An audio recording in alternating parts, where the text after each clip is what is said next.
जय हिंद दोस्तों। I am विद्युत from Ghosh tutorials, Nathnagar, Bhagalpur, Bihar, India. Ghosh tutorials army GD clerk के इस नए यूट्यूब चैनल पर आप सबों का बहुत बहुत स्वागत और अभिनंदन। आर्मी क्लर्क और एयरफोर्स ग्रुप वाई के अभ्यर्थियों से मेरा रिक्वेस्ट है कि घोष ट्यूटोरियल्स के यूट्यूब चैनल, जो कि घोष ट्यूटोरियल्स के नाम से ही है, आप उस पर जाएं और इंग्लिश के बेहतर प्रिपरेशन के लिए इंग्लिश ग्रामर के वीडियो को नियमित रूप से देखें।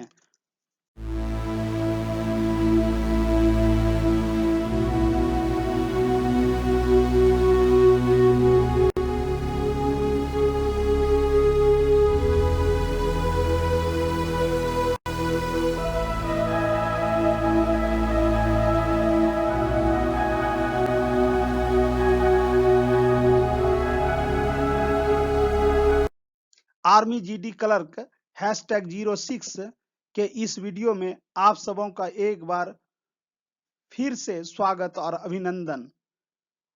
घोष ट्यूटोरियल्स के द्वारा आर्मी जीडी क्लर्क का ऑफलाइन बैच 15 मार्च 2021 से प्रारंभ किया जा रहा है, जो कि टारगेट बैच होगा, जो इस साल के अभ्यर्थियों के लिए, जिनका इस साल एग्जाम होना है, उनके लिए यह बैच होगा। कस्तूरबा गांधी की मृत्यु किस स्थान पर हुई? मुंबई, आगा खां महल पूना, बिड़ला मंदिर दिल्ली, साबरमती आश्रम अहमदाबाद। तो इसका सही उत्तर होगा आगा खां महल पूना। कस्तूरबा गांधी की मृत्यु आगा खां महल पूना में हुई। काकोरी डकैती घटना के नायक कौन थे? राम प्रसाद बिस्मिल, भगत सिंह, बटुकेश्वर दत्त, बरकतुल्ला। तो इसका सही उत्तर ए नंबर होगा राम प्रसाद बिस्मिल। काकोरी डकैती घटना के नायक राम प्रसाद बिस्मिल थे। आजाद हिंद फौज का गठन कब हुआ? 1937 में, 1942 में, 1943 में, 1945 में। इसका सही उत्तर होगा 1943। आजाद हिंद फौज का गठन 1943 ईस्वी में हुआ। पंडित शिव कुमार शर्मा का संबंध है गायन से, नृत्य से, शहनाई वादन, संतूर वादन। पंडित शिव कुमार शर्मा का संबंध संतूर वादन से है। तानसेन के गुरु का नाम क्या था? तानसेन के गुरु का नाम क्या था? स्वामी हरिदास, बैजू बावरा, रामानंद, कोई नहीं। यानी तानसेन के गुरु का नाम स्वामी हरिदास था। इसका सही उत्तर ए नंबर होगा। बैजू बावरा तानसेन के समकालीन थे, वहीं रामानंद कबीरदास के और स्वामी रैदास के गुरु थे। संयुक्त राष्ट्र संघ का मुख्यालय है न्यूयॉर्क में, वाशिंगटन में, जेनेवा में, रोम में। संयुक्त राष्ट्र संघ का मुख्यालय न्यूयॉर्क में अवस्थित है। इसका सही उत्तर ऑप्शन नंबर ए होगा। ध्यानचंद किस खेल से संबंधित खिलाड़ी थे? क्रिकेट, हॉकी, शतरंज, कबड्डी। ध्यानचंद को हॉकी का जादूगर भी कहा जाता था, अर्थात ध्यानचंद का संबंध हॉकी खेल से था। शेरशाह के बचपन का नाम क्या था? फरीद, सलीम, रहीम, मुरीद। शेरशाह के बचपन का नाम फरीद खां था, इसलिए इसका सही उत्तर ऑप्शन नंबर ए होगा। भारत का प्रथम वायसराय कौन था? Warren Hastings, Lord William Bentinck, Lord Dalhousie, Lord Canning. तो भारत का प्रथम वायसराय लॉर्ड कैनिंग था। इसका सही उत्तर ऑप्शन डी होगा। कामायनी पुस्तक के रचयिता कौन थे? जयशंकर प्रसाद, रामधारी सिंह दिनकर, महादेवी वर्मा, हरिवंश राय बच्चन। कामायनी पुस्तक के रचयिता जयशंकर प्रसाद थे। इसका सही उत्तर जयशंकर प्रसाद होगा। वहीं रामधारी सिंह दिनकर को राष्ट्र कवि के रूप में जाना जाता है और इन्हें उर्वशी पुस्तक इनकी बहुत फेमस है। इसी पुस्तक को लिख करके यह इन्होंने प्रसिद्धि को पाया था। महादेवी वर्मा की कीर्ति घीसा गिल्लू फेमस कीर्ति है। इनकी सहेली सुभद्रा कुमारी चौहान हुआ करती थी। वहीं हरिवंश राय बच्चन अमिताभ बच्चन के फादर हैं और इनकी प्रमुख कीर्ति में मधुशाला का नाम आता है।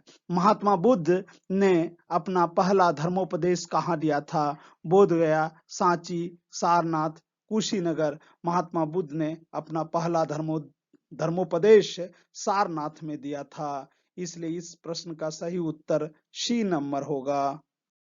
टेलीफोन का आविष्कार किसने किया था? Thomas Alva Edison, Alexander Graham Bell, Galileo, G Marconi. इसका सही उत्तर होगा अलेक्जेंडर ग्राहम बेल। टेलीफोन का आविष्कार अलेक्जेंडर ग्राहम बेल ने किया था। अभिनव बिंद्रा ने ओलंपिक में स्वर्ण पदक किस खेल में जीता था? मुक्केबाजी, शूटिंग यानी निशानेबाजी, कुश्ती, भारोत्तोलन। तो ये जो है अभिनव बिंद्रा ने 10 मीटर्स एयर राइफल शूटिंग में इन्होंने स्वर्ण पदक प्राप्त किया था ओलंपिक में, तो इसका सही उत्तर शूटिंग होगा। पालक के पत्ते निम्नलिखित में से किसका प्रबल स्रोत है? Vitamin A, iron, carotene, vitamin E. इसका सही उत्तर बी नंबर होगा, ऑप्शन यानी आयरन। पालक के पत्ते में पर्याप्त रूप से प्रचुर मात्रा में आयरन रहता है, यानी यह आयरन का प्रबल स्रोत है। भगवान बुद्ध का जन्म स्थान लुम्बिनी कहाँ स्थित है? गया में, बिहार में, नेपाल में, उत्तर प्रदेश में। लुम्बिनी नेपाल के तराई में अवस्थित है, इसलिए इसका सही उत्तर ऑप्शन नंबर सी होगा।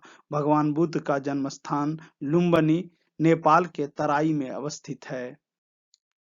निम्नलिखित में से कौन सा शब्द इंटरनेट कार्यप्रणाली से संबंधित है? www, http, ईमेल, उपरोक्त सभी। इसमें से ये तीनों शब्द इंटरनेट कार्यप्रणाली से संबंधित है। इसका सही उत्तर ऑप्शन नंबर डी होगा। किस रक्त वर्ग के व्यक्ति सर्वदाता यानी यूनिवर्सल डोनर कहलाते हैं? ए, बी, ए बी, ओ। इसमें रक्तदाता रक्त वर्ग के व्यक्ति ओ को सर्वदाता यूनिवर्सल डोनर कहा जाता है। एड्स AIDS का पूर्ण रूप या फुल फॉर्म क्या है? Acquired immune disease syndrome, acquired immunity deficient syndrome, acquired immune deficiency syndrome, acquired infection deficiency syndrome. इसका सही उत्तर ऑप्शन नंबर सी होगा, acquired immune deficiency syndrome. AIDS का full form acquired immune deficiency syndrome है। पंडित रविशंकर का संबंध किस वाद्य यंत्र से रहा है? सितार, संतूर, शहनाई, वायलिन। तो पंडित रविशंकर का संबंध सितार वादन से रहा है, इसलिए इस प्रश्न का सही उत्तर ऑप्शन नंबर ए है। लोकनायक के नाम से जाने जाते हैं या किसे जानते हैं? महात्मा गांधी, जयप्रकाश नारायण, बाल गंगाधर तिलक, राम मनोहर लोहिया।